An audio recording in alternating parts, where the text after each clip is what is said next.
Antes de retomar nuestra historia en la High Roy, primero debemos regresar por un momento a Honami, pues en esta versión finalmente conocemos de manera formal a Hiyuki, la Miko que había sido mencionada varias veces anteriormente, y a quien vimos brevemente durante la misión de Lucila. Hiyuki pertenece a un clan de Mikos encargados de proteger todo a Shinohara del poder del tren odiano.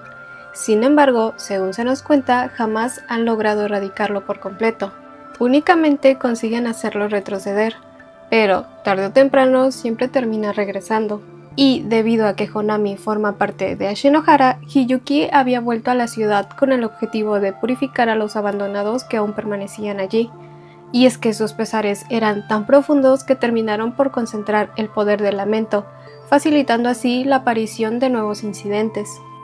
Pero durante su estancia, Hiyuki termina encontrándose con nuestro nada querido gran arquitecto, quien, fiel a su costumbre, decide manipularla para mostrarle un recuerdo de su pasado, un recuerdo de cuando su mentora aún seguía con vida. Gyokuro no solo era la mentora y amiga de Hiyuki, sino también la legendaria Miko de la Sakura llameante. Este título pertenece a alguien considerado un puente entre las personas y lo divino, una figura que carga sobre sí los deseos y esperanzas de los demás. En aquel recuerdo, Hiyuki menciona haber escuchado últimamente el repicar constante del Suzu, y es que para conceder estos deseos, Gyokuro debía consumir su propio futuro utilizando el poder de esta reliquia. Y para contarles un poquito acerca de este artefacto, se nos dice que el Suzu otorga a su portador la capacidad de percibir y utilizar posibilidades futuras de sí mismo. Pero ese poder no es infinito, porque llegará inevitablemente el día en que ya no queden futuros por quemar. De hecho, a través de informes oficiales de Ashinohara se nos explica que los llamados talismanes legado son 5 reliquias dejadas por los centinelas y distribuidas entre las distintas facciones internas para su custodia. Entre ellas, el Suzu es descrito como la reliquia capaz de permitirle a su portador recurrir al futuro. Sin embargo, las investigaciones también revelan algo mucho más trágico, pues cada Miko de la Sakura llameante terminó compartiendo el mismo destino. Tras abusar del poder del Suzu, desaparecían del campo de batalla sin dejar rastro alguno. Es por eso que vemos a Hiyuki pedirle a Gyokuro que se retire antes de que sea demasiado tarde. Incluso le ruega que le permita convertirse en la nueva Miko legendaria para poder heredar el Suzu. Pero Gyokuro simplemente intenta tranquilizarla respondiéndole que aún le quedan muchos futuros por quemar. Después de mostrarle aquel recuerdo, el gran arquitecto decide seguir con el plan que trae entre manos. Le enseña a Hiyuki todo el recorrido que la rover ha atravesado hasta ahora, desde la primera vez que despertó en Jinzhou hasta sus acontecimientos más recientes en Septimon. Le muestra cómo una y otra vez la rover terminaba convirtiéndose en la salvadora de cada lugar al que llegaba, y poco a poco esas imágenes empiezan a sembrar dudas en Hiyuki. ¿Por qué la rover sí había podido salvar a todos mientras que ella no pudo salvar a su gente? ¿Por qué no era lo suficientemente fuerte? Y entonces el gran arquitecto, aprovechando esas dudas, le dice que ella también podría convertirse en la salvadora que Shinohara necesita, que podría obtener un poder necesario para proteger a su pueblo. Pero como siempre, sus palabras ocultaban un segundo objetivo. Lo que realmente buscaba era quebrar la voluntad de Hiyuki para que aceptara el poder que él le ofrecía, que era el poder del tren odiano. Aún así, Hiyuki se niega. Le responde que, sin importar cuánto odio o sed de venganza cargue contra el tren odiano, jamás aceptaría un poder semejante, pues todavía conserva su dignidad. Pero el gran arquitecto la contraataca con algunas preguntas. ¿Realmente vale la pena esa dignidad si el precio son incontables cadáveres dejados en el camino? ¿Y acaso aquellos que murieron estarían de acuerdo con ella? ¿Dirían que su dignidad vale más que sus vidas? Y es que la razón por la que insiste tanto con ella es porque en uno de los futuros que Hiyuki había visto mediante el Suzu, había descubierto que terminaría convirtiéndose en la resonadora del tren odiano. Regresando con la rover, la vemos reunirse nuevamente con Luke Herzen para afinar los detalles de su próximo movimiento. Y por supuesto, algo que no podía faltar era la clásica oferta del doctor de darnos uno de sus caramelos. El Dr. Hersen nos explica que, debido a que la rover lleva menos de un año dentro de la academia, primero necesitará la aprobación oficial de la Unión Intergaláctica antes de poder activar al Exotitán. Y es que, como sabemos, el mayor respaldo financiero de la Unión proviene de la nueva Federación. Eso significa que decisiones tan importantes como esta deben pasar primero por toda una junta de inversores, especialmente porque para ellos el Exotitán representa un activo de valor incalculable. En otras palabras, antes de siquiera pensar en activar al Exotitán, primero necesitan convencer a los inversionistas. El problema es que toda esta burocracia podría tomar demasiado tiempo, y considerando la situación actual de la High-Roy, era un lujo que quizás ya no podían permitirse. Luke está completamente de acuerdo con eso, por lo que propone tomar un pequeño atajo, ir directamente con Chase, el director de la Unión Intergaláctica, quien recientemente había regresado de la nueva Federación. El propio Luke admite que en circunstancias normales, el director probablemente ni siquiera aceptaría escucharlos. Sin embargo, la situación ha cambiado. La actividad de la materia de vacío está aumentando cada vez más, y existe la posibilidad de que Alep-1 termine rompiendo el sello del portal del Titán, arrastrando consigo a toda la High-Roy. Y si el Trenodiano logra cruzar el portal, no solo destruiría la ciudad, también acabaría con décadas enteras de avances científicos acumulados por la Unión. Y es precisamente por eso que Luke cree que esta vez la balanza podría inclinarse a nuestro favor. La rover acepta el plan, aunque antes de partir decide contactar a Shorekeeper. Una vez establecida la comunicación, la rover le pide buscar en el sistema Tetis cualquier información adicional relacionada con el Exotitán. No importaba si aquella información había sido verificada o no, necesitaba todo lo que pudiera resultar útil. La Shorekeeper explica que, tras la fundación de la Academia Fuego Estelar, gran parte de la información terminó volviéndose confidencial. Sin embargo, en los primeros años de la Unión Intergaláctica, la rover actuó como intermediaria entre la Academia y los Royas, lo que le permitió a Costa Negra obtener acceso parcial a ciertos archivos antiguos. Y descubrieron que la Unión Intergaláctica teme que el Exotitán no posea el poder suficiente para enfrentar al Trenodiano en su estado actual. Después de todo, como sabemos, el Exotitán está incompleto. Por un lado, perdió el motor reactor que, como se nos mostró en las primeras versiones, funcionaba como el sol de la High-Roy, y por otro lado, parte de su poder fue utilizado en la creación de los exoenjambres y los oliestirpes.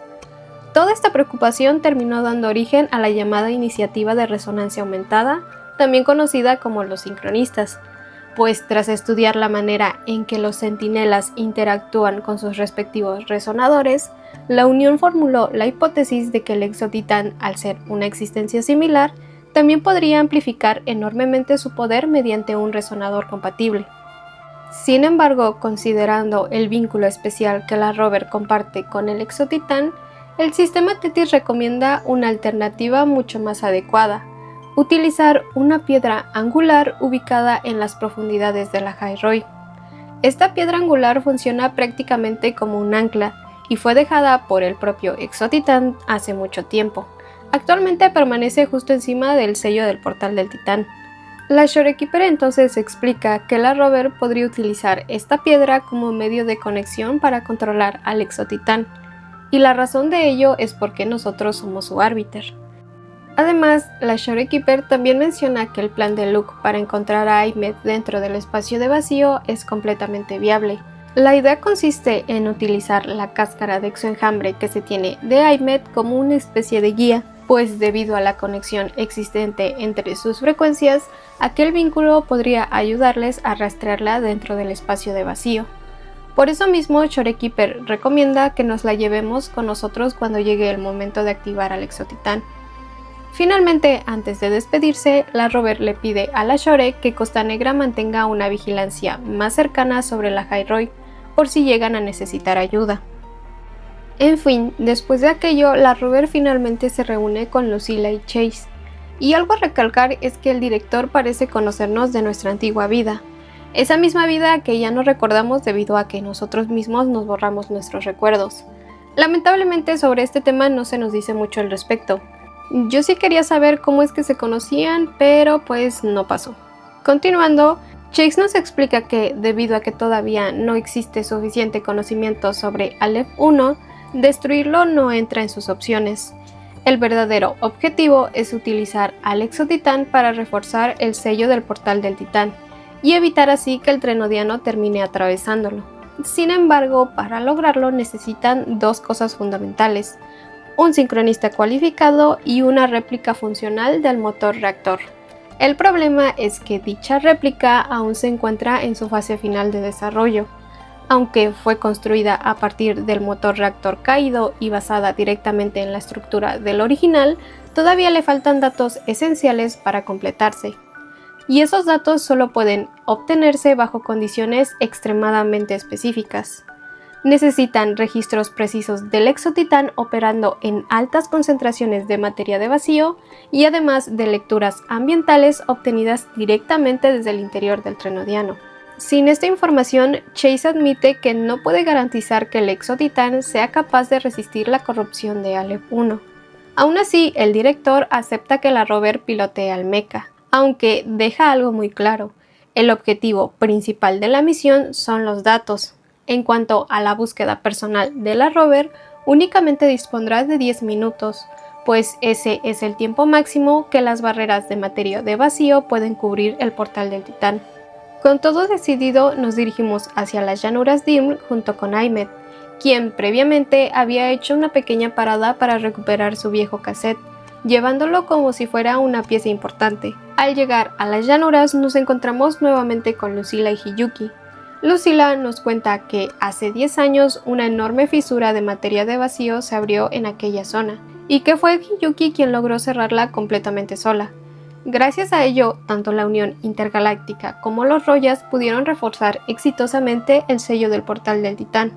Por su parte, Hiyuki revela que había enviado a un pequeño pájaro de origami hacia las profundidades de la materia de vacío concentrada en busca de Aimi, y asegura haber percibido allí su frecuencia. Entonces nos entrega el origami y explica que contiene parte de su poder. Nos dice que mientras permanezca con nosotros nos protegerá, e incluso si llegamos a perdernos dentro de la materia de vacío, aquel pequeño pájaro sería capaz de guiarnos de regreso. Y antes de partir, Hiyuki añade algo más: que si durante nuestra lucha con el Trenodiano necesitábamos ayuda, podíamos pedirle un deseo. Finalmente, la rover consigue sincronizarse con el Exotitán y de esta manera ambos atraviesan el portal. Una vez dentro del espacio de vacío, vemos como el exoenjambre de Aymed recupera momentáneamente la apariencia y conciencia de la Amy original, y durante ese breve instante nos entrega el cassette que había llevado consigo todo este tiempo, pues parece que logró registrar algo importante de este lugar.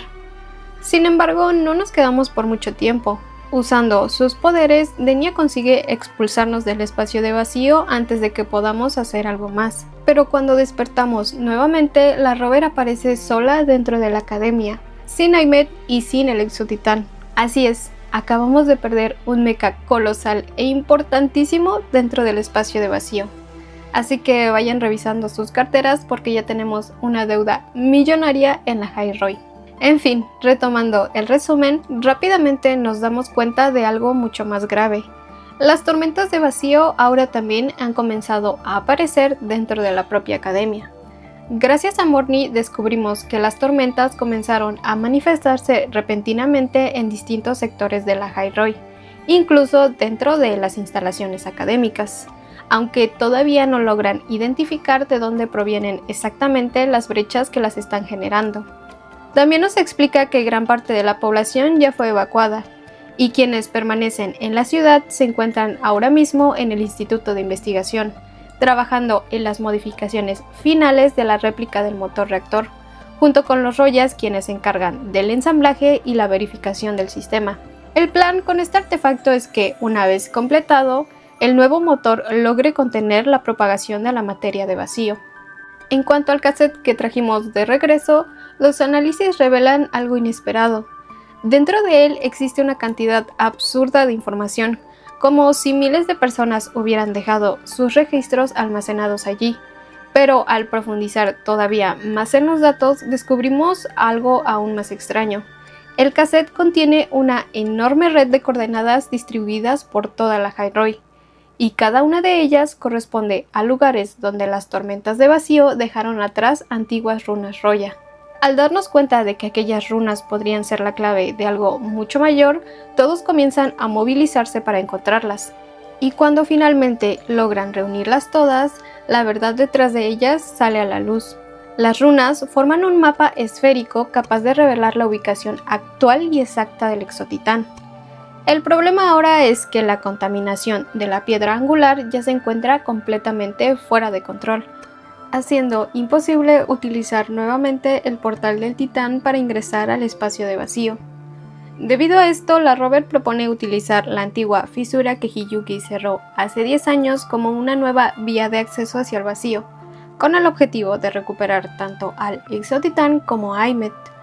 Sin embargo, el Exotitán ahora se encuentra casi sin energía, y es precisamente por eso que la rover termina haciéndole una petición directa a Chase, que una vez ella encuentre al mecha consideren entregarle la réplica del motorreactor para que así pueda reactivarlo, en lugar de utilizarlo para el plan original que se tenía, que era contener la propagación de la materia de vacío. Regresamos nuevamente a las llanuras Dirm, donde nos reunimos con Hiyuki para contarle nuestro plan, utilizar la fisura que ella selló en el pasado para ingresar otra vez al espacio de vacío. Hiyuki acepta ayudarnos y nos confirma que aquella brecha fue provocada originalmente por el Fraxidus. Era exactamente la misma fisura que, como Luke ya nos había contado antes, fue ocasionada por el Gran Arquitecto y terminó provocando la muerte de Aymet dentro de la cabina de simulación. Sin embargo, mientras avanzábamos hacia el sello, Denia aparece para tratar de detenernos, y aunque claramente se encuentra fuera de sí, todavía parece conservar parte de su conciencia, como si el control del Fraxidus sobre ella aún no fuera absoluto. Cuando finalmente llegamos al sello, Hiyuki nos revela que este fue forjado mediante el diezmo de los futuros. Para contener la materia de vacío, tuvo que consumir incontables versiones futuras de sí misma y anclarlas a aquel lugar. Y precisamente por eso solo ella podía romper el sello, porque al hacerlo significaba reclamar de vuelta todos los futuros que había sacrificado. Una vez que el sello se rompe, el Gran Arquitecto y Denia aparecen frente a nosotros.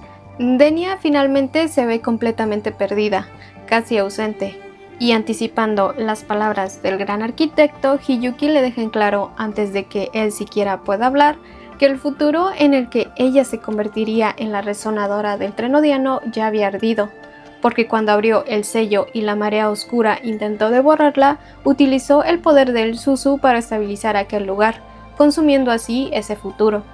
Sin embargo, lejos de molestarse, al Gran Arquitecto simplemente le da igual.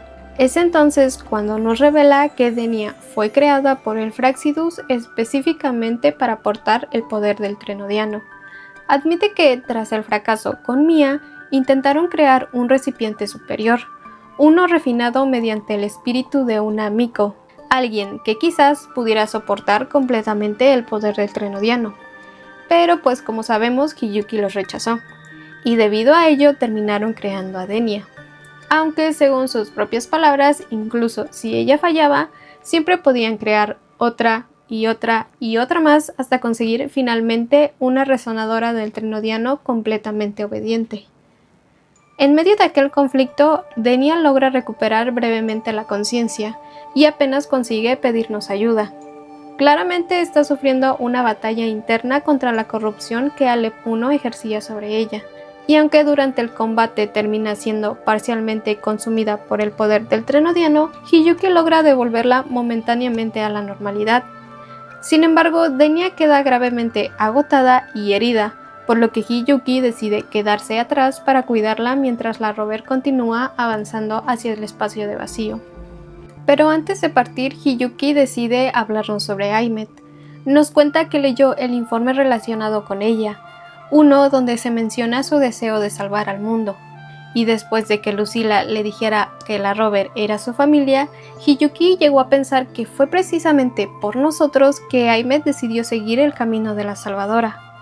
Entonces Hiyuki nos hace una pregunta, y es que si nos arrepentimos de haberla guiado por ese camino, y es que según ella, proteger a otros significa recorrer inevitablemente un sendero solitario. Pero la Rover le responde que no busca a Aymet para expresarle arrepentimiento alguno, sino para decirle cuánto se ha sentido orgullosa de ella todo este tiempo. Además, Aymet eligió recorrer ese camino junto a nosotros, y precisamente por eso es que no nos sentimos solos. Y es que incluso si algún día la Rover llegara a fracasar, sabe que todavía existirán personas capaces de seguir protegiendo Solaris. Hiyuki entonces le responde que para nosotros es fácil decirlo, gracias al poder que poseemos, pero para quienes son demasiado débiles para salvar a otros, al final solo existe la impotencia, y admite que fue algo que aprendió tras fracasar intentando salvar a Shinohara. La Rover, sin embargo, le recuerda algo importante. A lo largo de todas las regiones que hemos recorrido, siempre han habido personas levantándose para luchar contra los Trenudianos. Nosotros solo somos una parte de esa lucha. Porque ¿cómo podríamos creer que somos la única razón por la que las personas continúan resistiendo?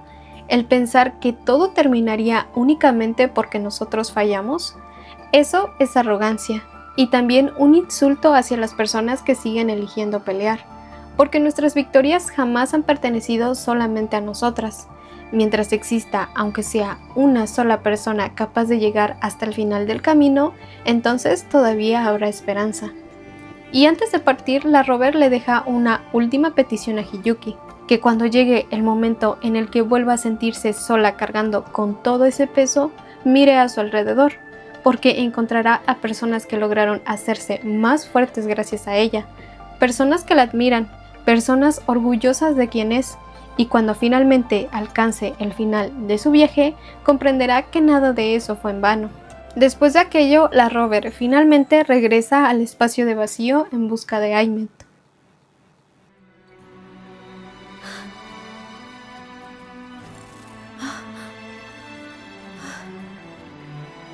Someone consumed by void matter.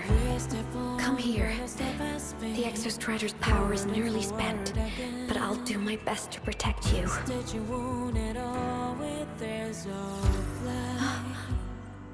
This frequency. No! Your existence is already nearly...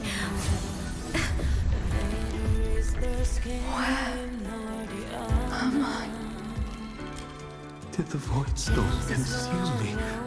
Am I dead? Is this void space a higher dimension? Our existence is fading. Did you just say that time and space have no meaning? Who's speaking? I can't see you, but I can feel you. Sound doesn't travel here.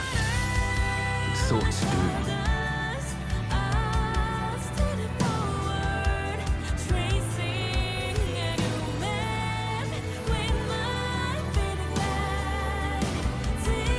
The Exostrider?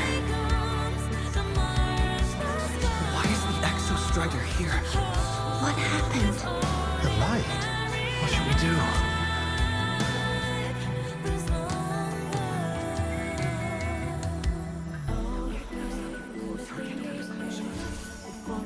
It's too dangerous, too dangerous. What are you doing? This is meaningless. That's enough. It's futile. Our lives already ended in the void. I heard the Exostrider's cry for help. I want to find it. Time and space don't mean a thing. You'll never reach it. I know what the Exostrider means to the High Boy, but This is meaningless. You want to give up. save it? How? It's futile. But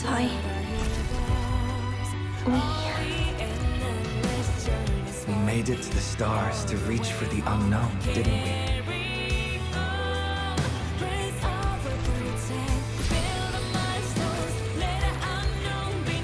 just another step on a long road of discovery. You... This is where we came from. A space-time coordinate with the Exostrider as the origin? But that's impossible inside a black hole.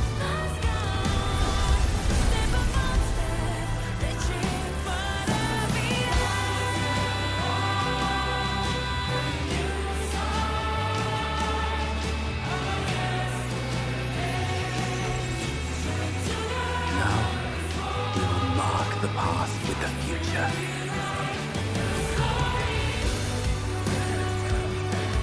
Thank you. You charted the unknown with your lives. I'll make sure it's not in vain.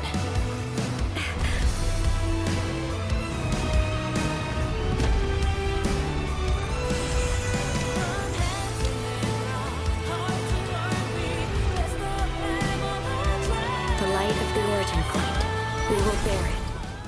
Y es así como de esta manera sabemos que todas aquellas personas que fueron devoradas por Aleph 1 no desaparecieron sin más. Incluso al borde de la muerte utilizaron hasta la última fracción de sus frecuencias para crear un mapa que permitiera encontrar nuevamente al Exotitán, pues fue gracias a ellos que logramos cartografiar su ubicación dentro del espacio de vacío. Y es aquí donde la batalla de mechas comienza. La rover utiliza al Exotitán para enfrentarse directamente contra Aleph 1. Pero justo cuando toda nuestra energía comienza a agotarse, Ahmed finalmente regresa para darnos una segunda oportunidad, pues mientras nosotros luchábamos, ella había ido en búsqueda del corazón del Exotitán, que recordemos que es la réplica del motor reactor construida por el Instituto. Y fue gracias a ello que el Exotitán recuperó la energía necesaria para enfrentarse nuevamente al Trenodiano. Así pues, tras la victoria, el Exotitán completa su ascensión. Ahora, con un nuevo corazón latiendo dentro de él, termina convirtiéndose en un centinela. Y entonces nos informa que la materia de vacío finalmente se ha disipado. Aunque también admite que eliminar permanentemente a Aleph 1 es imposible.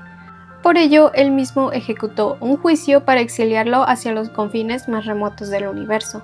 Después de eso, el Exotitán le hace una petición directa a la rover, pues quiere permanecer del otro lado del portal del Titán para custodiarlo, porque si Aleph 1 algún día regresa, él desea seguir allí como guardián, impidiéndole alcanzar a Solaris nuevamente.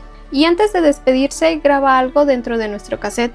Nos explica que mientras atravesaba las estrellas durante su viaje, encontró una antigua sonda moviéndose lentamente por el espacio, y su casco estaba cubierto con escrituras de Solaris de tiempos remotos.